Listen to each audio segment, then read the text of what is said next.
প্রেমে হাসিয়া ভাসিয়া উতলা হাওয়ায় চলো নিরালায়। ব্যক্তিগত জীবনের টানাপোড়েন আর প্রাক্তন স্ত্রীর তীব্র আপত্তির মুখে পড়ে একসময় থমকে গিয়েছিল তাদের পথ চলা। এমনকি শোবিজ অঙ্গনে এই তারকা জুটির বন্ধুত্ব ঘিরেও উঠেছিল নানা রকম প্রশ্ন। তবে সব বিতর্ক আর বাধা জয় করে ফের বড় পর্দায় ফিরছেন তারা। বলছি শরীফুল রাজ ও বিদ্যা সিনহা মিমের কথা। আবারও নতুন রসায়ন নিয়ে দর্শকদের চমক দিতে চলেছেন এই আলোচিত জুটি।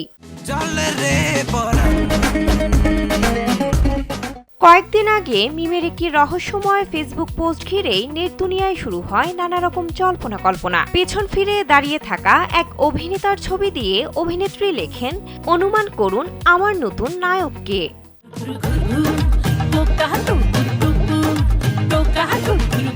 স্যান্ডেলিনা সো, রূপচর্চায় আভিজাত্য। এরপর থেকেই নানা রকম মন্তব্য করেন তার ভক্ত অনুরাগীরা। অনেকে অনুমান করে শরীফুল রাজের কথাও উল্লেখ করেন।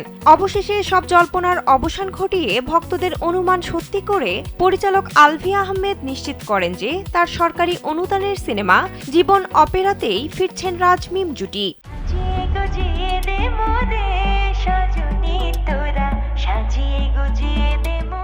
জানা গেছে জীবন অপেরা উপন্যাস অবলম্বনে নির্মিত হয়েছে এই সিনেমাটি, যেখানে শরীফুল রাজকে দেখা যাবে রফিক চরিত্রে এবং শারমিন চরিত্রে অভিনয় করবেন বিদ্যা সিনহা মিম।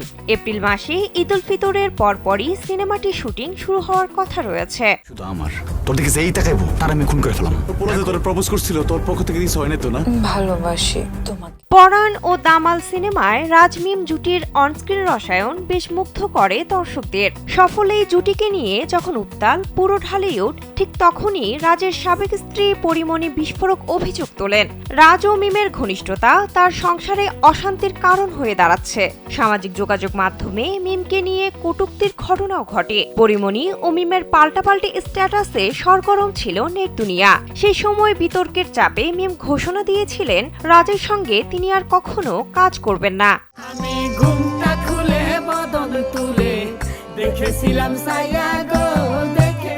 তবে 2021 সালের অক্টোবরে প্রেম করে বিয়ে করা রাজ ও পরিমণি দম্পতির বিচ্ছেদ কার্যকর হয় 2023 সালের শেষের দিকে।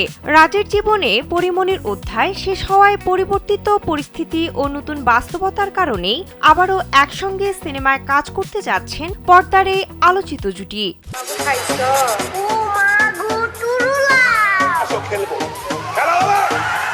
বিনোদন ডেস্ক, কালবেলা।